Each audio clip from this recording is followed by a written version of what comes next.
कोई भी फेस्टिवल हो, दिवाली हो, नवरात्र हो, गणेश उत्सव हो, सब कुछ हमारे साथ तो सफाई के साथ ही स्टार्ट होता है।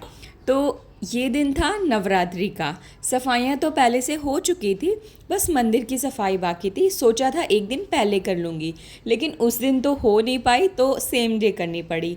तो सुबह पूरे घर का क्लीनिंग करने के बाद सबसे पहले सोचा प्रसाद बना देती हूँ।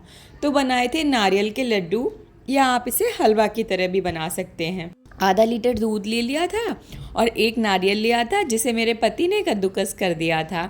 उसके बाद थोड़ा सा चीनी, अगर आप चाहें तो गुड़ भी यूज़ कर सकते हैं, पर मैंने चीनी यूज़ किया था। तो सबसे पहले आपको दूध को उबलने रख देना है। जब वो येलो कलर का हो जाए और 1/4 भाग रह जाए तो उसको उतार लेना है। उसमें थोड़ी सी चीनी डालनी है और कद्दूकस किए हुए नारियल को आपको हल्का सा फ्राई कर लेना है।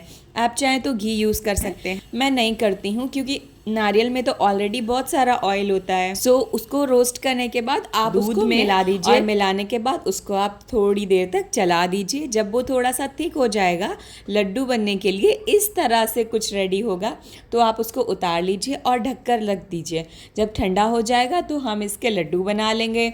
आप चाहें तो ट्रे में फैला के इसकी बर्फ़ी बना लें, या फिर ऐसे ही हलवा की तरह भोग लगा दें। तो अभी बारी आती है मंदिर की सफाई करने की। प्रसाद पहले इसलिए बनाया था ताकि वो प्रसाद ठंडा हो जाए। भगवान को गरम गरम नहीं खिला सकते हैं ना, उनको भी खाने में मुंह जलेगा, इसलिए। तो चलो अभी कर लेते हैं मंदिर की सफाई। सबसे पहले मेरे पास ये कॉटन का कपड़ा था, उससे मैंने अपना नीचे का ट्रंक कवर कर दिया। फिर मेरा चौकी रखा और रेड कपड़ा, जो कि कंपलसरी होता है माता रानी के लिए, वो रखा। फिर एक आसन मैंने मंदिर के अंदर रखा और सभी भगवान को स्नान करा के फ़ोटोज़ को अच्छे से गंगा जल से पोंछ के बिठा दिया।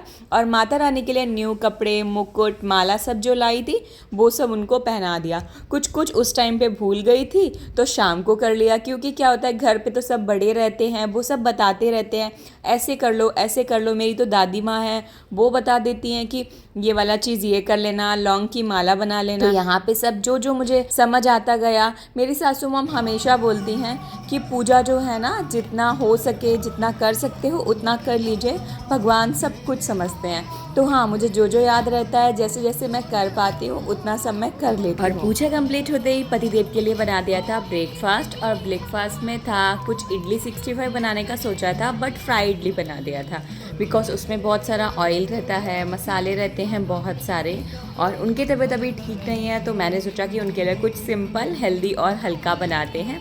ये देखो, मैं अभी चली गई हूँ नीचे गरबा के लिए, और ये होता है नवरात्रि का फेवरेट पार्ट। शारदीय नवरात्रे हैं, तो शारदीय नवरात्रि के टाइम पे ये वाला जो एक्शन होता है ना गरबा का रात को, मुझे भी समझ नहीं आते हैं कि एनर्जी कहाँ से आते हैं, जबकि आप पूरा दिन कुछ नहीं खाते हैं, कुछ नहीं करते हैं, लेकिन आपका एनर्जी फुल ऑन रहता है शाम को गरबा के टाइम पे।